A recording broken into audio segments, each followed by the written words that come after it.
हम समास विषय का अध्ययन करेंगे, जिसका हिंदी व्याकरण में बहुत ही महत्व है। अभी हम समास किसे कहते हैं, समास की परिभाषा को जानेंगे। दो या दो से अधिक सार्थक शब्दों के मेल से बने नए शब्दों को समास कहते हैं। समास किसे कहते हैं? दो या दो से अधिक शब्दों के मेल। अब आता है समास के भेद। समास के मुख्य रूप से 6 भेद हैं।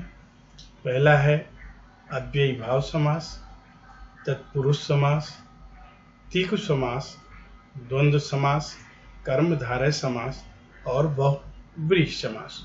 अब हम एक एक करके इन 6 समासों का अध्ययन करेंगे। सबसे पहले हम अव्ययी भाव समास के विषय में जानेंगे। अव्ययी भाव समास किसे कहते हैं, कैसे पहचानेंगे? जैसे आपको ये मालूम ही होगा, अव्यय पहले शब्द में ही लगा हुआ है। अव्यय अव्यय क्या है? अव्यय अविकारी शब्द है, जिसमें किसी भी प्रकार का कोई दोष नहीं होता है। तो अव्ययी भाव समास का पहला पद प्रधान होता है। इस समास में दोनों पदों को मिलाकर जो नवीन शब्द बनता है वह अव्यय होता है। यानी दोनों, पहला पद प्रधान होता है और दोनों पद मिल करके एक नए शब्द का जो निर्माण करते हैं उसे हम अव्यय कहते हैं। अब हम समस्त पद और विग्रह, यानी जो शब्द है और उसका हम विग्रह करेंगे। तो पहला शब्द है यथाशक्ति। इसको हम जब विग्रह करेंगे तो कैसे करेंगे? शक्ति के अनुसार, प्रतिदिन, प्रत्येक दिन या हर एक दिन, दिनों दिन, कुछ ही दिनों में, अनजान, ना जानते हुए, बाकायदा, कायदे के अनुसार यानी नियम के अनुसार, आजीवन, जन्म भर, गली गली, एक गली से दूसरी गली। अब हम नंबर 2 तत्पुरुष समास के बारे में अध्ययन करेंगे और जानेंगे तत्पुरुष समास क्या होता है और इसे हम किस प्रकार से पहचानें। इस समास में बाद का पद प्रधान होता है। बाद का पद मतलब अंतिम पद। विग्रह करते समय दोनों पदों के बीच में कर्ता और संबोधन को छोड़कर अन्य किसी भी कारक का विभक्ति चिन्ह आता है। यानी 2 कारकों को छोड़ करके, पहला है कर्ता कारक और दूसरा है संबोधन। ये 2 कारक छोड़ दिए जाएंगे। बाकी जो 6 कारक बचते हैं, उन 6 कारकों की कोई ना कोई विभक्ति चिन्ह जो है उसमें छुपा होता है। जैसे समस्त पद और विग्रह। अभी हम यश प्राप्त, यश को प्राप्त, ये को जो है वो कारक विभक्ति है। गिरह कट, गिरह को काटने वाला, को शब्द जो है वो कारक विभक्ति का चिन्ह है। हस्त लिखित, हाथ के द्वारा लिखित, के जो है वो कारक विभक्ति है। मन माना, मन से माना हुआ, से जो है वो कारक विभक्ति है। सत्याग्रह, सत्य के लिए आग्रह, के कारक विभक्ति है। रसोई घर, रसोई के लिए घर, के जो है कारक विभक्ति। पथ भ्रष्ट, पथ से भ्रष्ट, से जो है वो कारक विभक्ति है। भय भीत, भय से भीत, से जो है वो कारक विभक्ति है। जल धारा, जल की धारा। राजकुमार, राजा का कुमार।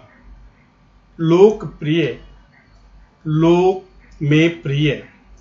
आप बीती, आप पर बीती। इसमें कुछ विशेष है जो इस प्रकार है, इसको भी जान लेने जरूरी है। कई बार समास करते समय मध्य से कई शब्द लुप्त हो जाते हैं। इन्हें मध्यालोपी समास भी कहा जाता है। जैसे कुछ शब्द इसमें दिए गए हैं। पहला है वन मानुष, वन में रहने वाला मानुष। दही बड़ा, दही में डूबा हुआ बड़ा। बैलगाड़ी, बैलों द्वारा खींची जाने वाली गाड़ी।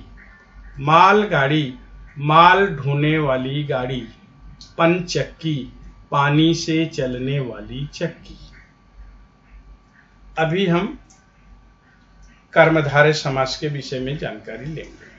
उसकी परिभाषा है, इस समास में दोनों शब्दों में विशेष और विशेषण अथवा उपमान और उपमेय का संबंध होता है। इसमें दूसरा पद प्रधान होता है। विग्रह करते समय दोनों पदों के बीच में हैं जो अथवा रूपी शब्द का प्रयोग किया जाता है। यानी जब हम पद का विग्रह करेंगे उस में जो शब्द है शब्द अथवा शब्द रूपी शब्द का प्रयोग आता ही है। जैसे उदाहरण अब हम देखेंगे समस्त पद और विग्रह। जैसे महादेव, महान है जो देव। महाराज, महान है जो राजा। कनकलता, कनक के समान लता। चंद्रमुख, चंद्रमा के समान मुख। विद्याधन, विद्या रूपी धन। काली मिर्च, काली है जो मिर्च। घन श्याम, घन के समान श्याम। भव सागर, भव रूपी सागर। अभी हम द्विगु समास के बारे में इस समास का पहला पद संख्यावाचक विशेषण होता है तथा दूसरा पद समूहवाचक होता है। विग्रह करते समय इस समास में समूह अथवा समाहार शब्द का प्रयोग होता है। यानी संख्यावाचक विशेषण जैसे गिनती होती है 1 2 3 4 5 6 7 8 9, इन शब्दों का प्रयोग होता है, ये संख्यावाचक होते हैं। अब इसमें समस्त पद और विग्रह। जैसे पहला है त्रिवेणी, 3 वेणियों का समूह। 4 पाई, 4 पायों का समूह। पायों मतलब पैर, 4 पाई में 4 पैर होता है। सतसई, 700 दोहों का समूह। पंचवटी, 5 वटों का समूह। 5 वटों का मतलब 5 वटों मतलब 5 बरगद के जो वट के वृक्ष उनका जो समूह है। छमाही, 6 माहों का समूह। दोपहर, 2 पहरों का समूह। नवग्रह, 9 ग्रहों का समूह। शताब्दी, 100 वर्षों का समूह। अभी हम द्वंद्व समास के बारे में पढ़ेंगे। इस समास में दोनों पद प्रधान होता है, यानी पहला पद और दूसरा पद, यानी दोनों पदों की जो है अपने में उतना ही महत्व है जितना पहले का है उतना दूसरे का है, यानी एक दूसरे के बगैर वो अधूरे हैं। तथा विग्रह करते समय दोनों पदों के बीच और तथा या अथवा शब्दों का प्रयोग होता है। यानी कहने का तात्पर्य है कि ये और तथा या अथवा शब्द का लोप होता है, यानी ये बीच में छुपे ही होते हैं। अब हम इसका जब समस्त पद का विग्रह करेंगे, भाई बहन, भाई और बहन। पाप पूर्ण, पाप या पूर्ण। यश अपयश, यश या अपयश। सुख दुख, सुख और दुख। रात दिन, रात और दिन। अब हम बहुब्रीहि समास के बारे में अध्ययन करेंगे। इसमें दोनों पद मिलकर के तीसरे के लिए कुछ कहते हैं, यानी पहला पद दूसरा पद ये दोनों मिलकर के एक तीसरे पद के विषय में कुछ कहते हैं, बताते हैं तीसरे पद के विषय। बहुब्रीहि समास में दोनों पद विशेषण होते हैं तथा कोई तीसरा पद विशेष होता है। उदाहरण हम देखेंगे अब, समस्त पद और विग्रह।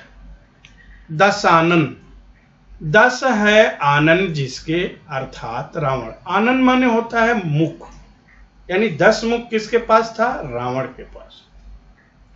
नीलकंठ, नीला है कंठ जिसका, अर्थात शिव, यानी शंकर जी का जो कंठ है, क्योंकि उन्होंने विष को धारण किया था इसलिए उनका कंठ जो है वो नीला पड़ गया। चंद्रशेखर, चंद्रमा है शिखर पर जिसके, शिखर माने होता है मस्तक, यानी चंद्रमा जिसके शिखर पर है, अर्थात वो कौन है? शिव। चतुर्भुज, चार है भुजाएं जिसकी, अर्थात विष्णु, विष्णु भगवान के पास कितनी भुजाएं? 4 भुजाएं। चक्रधर, चक्र को धारण किया है जिसने, अर्थात कृष्ण। चक्रपाणि, चक्र है पाणी में जिसके, पाणी माने होता है हाथ, अर्थात विष्णु। वाराह सिंहा, वाराह है सिंह जिसके, पशु विशेष। लंबोदर, लंबा है उदर जिसका, अर्थात गणेश। स्वामी विवेकानंद जी की कुछ महत्वपूर्ण ये लाइन है, उठो जागो और तब तक मत रुको जब तक लक्ष्य की प्राप्ति ना हो जाए। अब हम इसी के साथ अपनी वाणी को विराम देते हैं। धन्यवाद।